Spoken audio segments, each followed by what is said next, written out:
What is push button recruiting?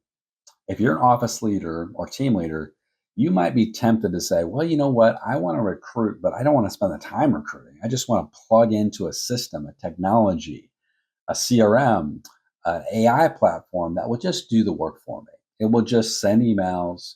It will just send texts.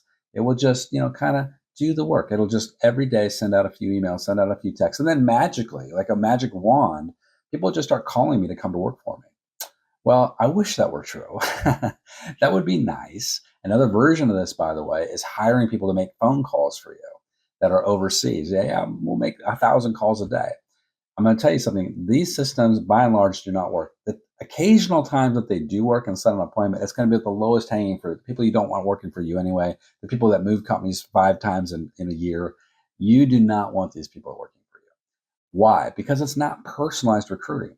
Imagine yourself on the other end of this stuff.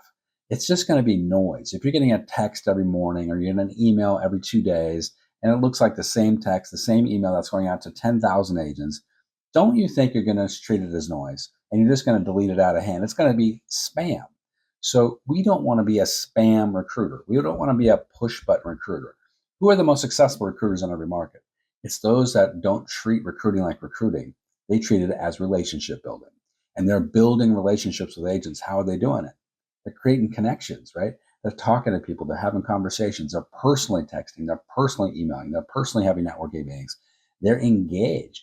They're learning about these folks. They're really talking to them in the language they want to be spoken to.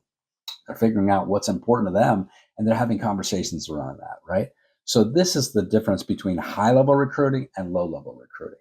And if you want to move up to becoming a high-level recruiter in your market, you want to dominate when it comes to recruiting. You want to start to grow your business, not just suffer kind of where you're at maybe for the last 3 or 4 or 5 years. You want to start to have a trajectory of growth. I'd love to have a meeting with you. Let's sit down. Let's have a conversation about what we can do to help your business grow. And this meeting will be with me, by the way, not somebody else. And we can just maybe have a 30-minute conversation about where your company's at, where you want it to grow to, and then a little bit about what we do to help companies like yours grow, our brokerage coaching, our recruiting coaching, and how it might be able to help you. No pressure, zero sales, just giving you a little bit of information that might be helpful. Hope you can hop on that call soon. Join us over at eRealEstateCoach.com to check that out. Have a great day. Good selling.